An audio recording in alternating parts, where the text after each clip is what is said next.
Ladies and gentlemen, welcome to the Dose of Common Sense. Now, if common sense is supposed to be so damn common,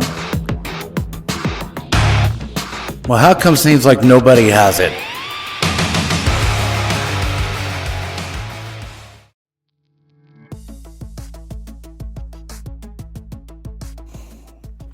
Good morning, everybody.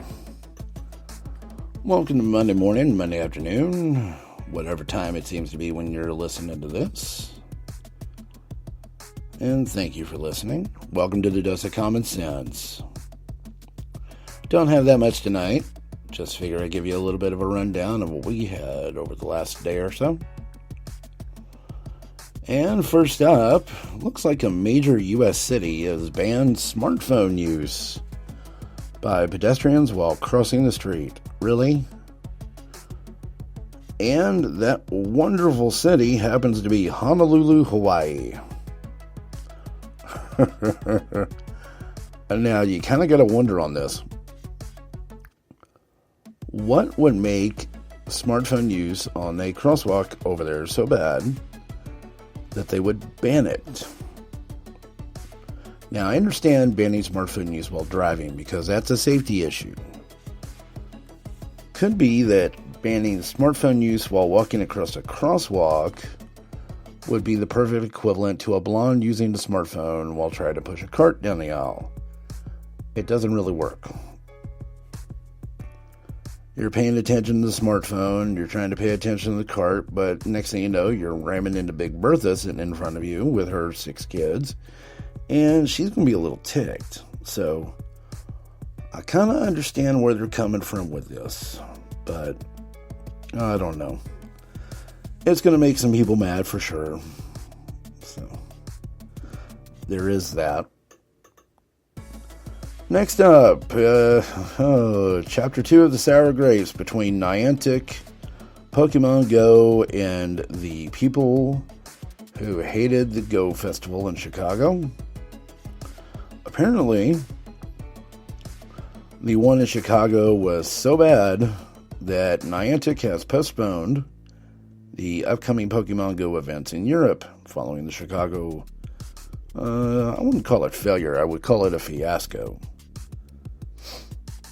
But it seems to be that because of the server issues and the absolute overloading of said servers and then all the network problems that they had in Chicago, basically they have postponed promoting and as well as going ahead with the events in Europe. It was originally slated for August 12th. Now they are going to cancel the one for Stockholm and Amsterdam on the 12th, but they are going to go ahead with the one that is in Japan on August 14th, and they will also go ahead through the events in France, Spain, and Germany. And Niantic has a statement with that saying, in order to guarantee the best possible gameplay entrance for European trainers, we have decided to postpone the event in Europe scheduled for August 5th and August 12th. They will reset that for a later date in the fall. Hopefully it'll give you enough time to get your servers ready. They apologize for any inconvenience and hope you understand that their priority is to ensure a great experience for Pokemon Go and all Pokemon Go trainers in Europe and around the world. If they have any questions regarding that, the Safari Zone events, they should visit the Help Center. I hope you have enough server space for the Help Center too, my friends. Otherwise, it's going to be really, really bad.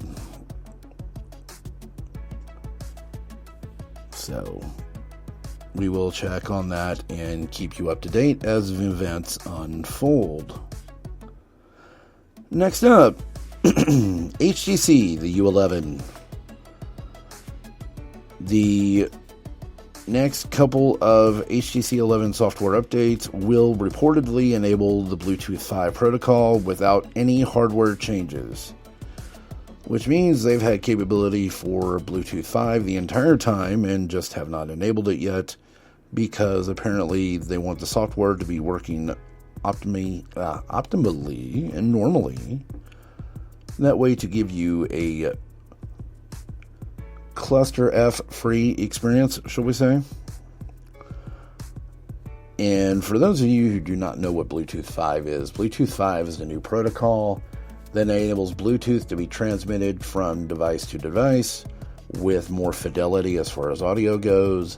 And Bluetooth 5, by the way, is the first audio protocol that enables you to stream Bluetooth signals to two devices simultaneously. It's pretty awesome when it comes to setting it up for a phone. I know I have a couple of different Harman Kardon radios here, or speakers rather, and I use my SA Plus for it, and it seems to be running pretty great. So apparently HTC just wanted to fine-tune everything before they sent it out to make sure there were no hiccups. Good on you, HTC. Hopefully everything will run through for you. And next up, and you can take this with a large industrial-sized grain of salt. The next iPhone screen design and face unlock are apparently confirmed by the HomePod firmware. That is the software that is inside of the Apple HomePods that will be out in December. And like I said, we all know that we're going to probably, most likely, not only be getting the potential iPhone 8, but it looks like at this particular point we are also still going to get the iPhone 7 and the 7S Plus. Now, the models are supposed to have face unlock, and all high-end models, alternately referred to as the iPhone Pro, the iPhone 8, or even the iPhone X, whatever it happens to be, will have a bevel-less screen that wraps around the speaker and the cameras at the top. Now, Apple accidentally pushed firmware out for the HomePod yesterday, and a bunch of developers grabbed it. So from that code, they were able to learn a bit on how the LED lights on the top may work. But it is also giving us an opportunity to learn about what might be coming to the next iPhones. So apparently the iPhone is going to have an infrared face unlock in the biometric kit and elsewhere in the system. So I applaud Apple for taking that particular step. Hopefully they've done that along the lines of what Samsung has done with the Note 7, the Note FE, as well as the Galaxy S8 and the S8 Plus. Hopefully that'll work out pretty well for them. So let's see what happens off of this one. No matter what they come out with, even if you've got a bug on the initial release, I would say that it's probably going to be one of the best iPhones ever, of course. People will tell you that the iPhone is leveling off. Well, of course it's leveled off. You've only sold over 1 billion iPhones. I mean, roughly 20% of those people that own the iPhone right now is probably going to get whatever new iPhone comes off the block. It just doesn't matter. And hello to my kitty in the next room. Say hi. Yeah, I know. Welcome to Sunday night, ladies and gentlemen. Much of the iPhone speculation and rumor mongering is also centered around Touch ID. Would it appear under the screen, on the back of the phone, on the power button? They still don't know yet. Looks like for the Touch ID part of it, we're going to have to end up facing the announcement day. My guess is they might try it on the power button. That would be an innovative place rather to put that. Now Sony has already adapted a similar security process. Nextbit had it on their phone before Razer bought them. So whatever invention they're going to come up with for the screen ID or the Touch ID, it looks like it's going to be pretty good no matter what it is. And some late developments on the Sprint wanting to merge with Charter. They even went so far as to make a proposal. Charter says it doesn't want to merge with Sprint. They have no interest in merging with Sprint. Especially a Sprint that once you do the merger, you are thereby controlled by SoftBank. I kind of don't blame them on this one. Charter has worked very hard to obtain not only the independence they have, but the infrastructure that they have now. Looks like Sprint's going to be looking and trying to do as much merger talks as they possibly can with Apple.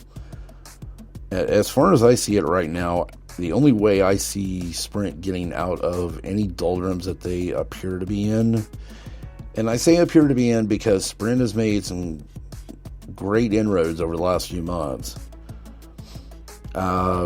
It looks like on this particular end that Charter has no interest in acquiring Sprint right now. So Sprint's best shot into having any, I don't know, you want to call it breathing room, but it looks like, excuse me, I'm sorry.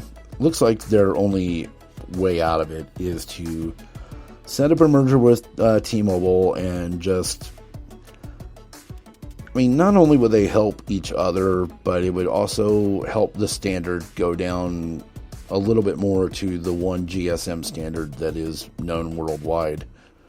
That would be a great thing for them to do. So apparently the parties involved, which would be Charter and Sprint, have not particularly commented on after that initial exchange. So we will have to, of course, keep our eye on the news, and of course we will let you know as to what's happening over time. Speaking as to what's happening over time, I wonder how many of you plan on emailing me your home screens. I don't care if it's iOS or Android. Email me your home screens, show@techfilesmedia.com. Judging by how many I receive by Wednesday, I will put a contest out as to what the best home screens are for each of the platforms, whether it be iOS or Android. We're going to take the best 5 from each. Okay, when we do that, we're going to put it on that's going to be the celebration launch contest for techfilesmedia.com. So they're going to judge on that through the month of August, and then we're going to pick the winner. And the winner will get a Google Play card or an App Store card.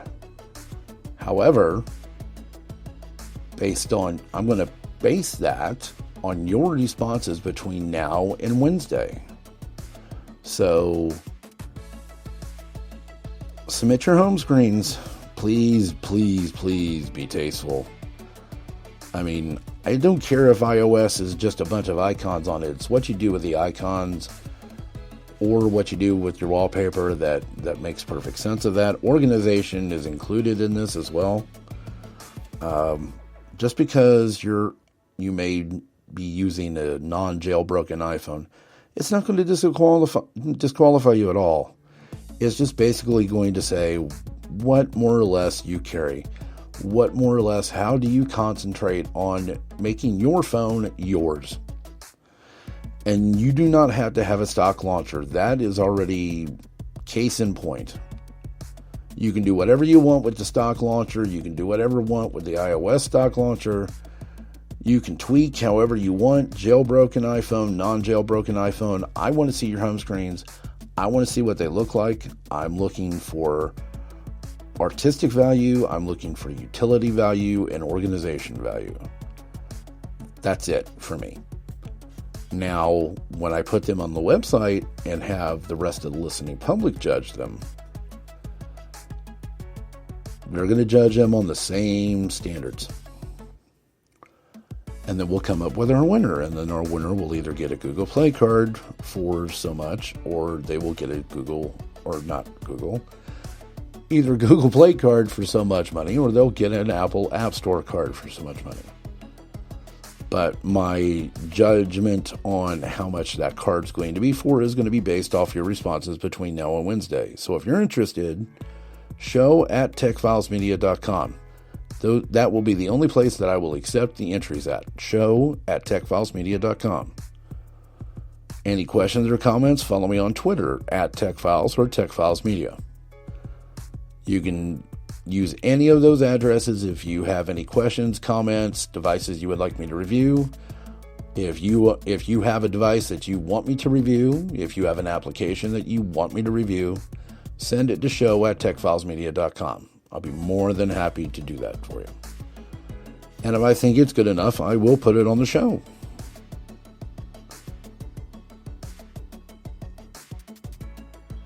And just a reminder that the LG V30 will go on sale September 28th.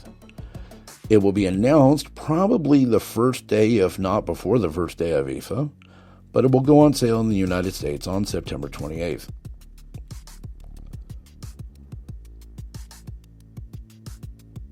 So, there's that. Also, just to let you guys know, I did get a couple of emails still about the daily driver. As in what you carry that helps you from day to day survive. That helps you from day to day keep up what you do and how you do what you do. And I'm kind of surprised on this. There's a lot of iPhones in this. There's a lot of iPhones in this. There are many, and believe it or not, that looks like low-end devices, and they're not quite low-end devices. They are, let's just say they are budget value flagships. That's how I'm going to set that up. I mean, there's a lot of Galaxy J series. There's a lot of HTCs. I see quite a bit of butterflies in this. And they're pretty good. There's nobody using a real low-budget device, with the possible exception of the initial iPhone 5 that was before the S and the SE. But everybody seems to be using just a natural, good old phone. They're not sending anything really, really high-end, and that should say something. I've said this before, I'll say this again. Don't get a device just because we all say get it. Just because we all say it's the best of the best. Don't always listen to that. Get a phone that you want based on your use value. If your use value doesn't match the iPhone, don't get the iPhone. If your use value doesn't match any Android units, don't get any. Get what you want to use and then make it yours. So anyway, there is that. Ladies and gentlemen, boys and girls, we are available on Google Play Music, Apple Podcasts, TuneIn.com.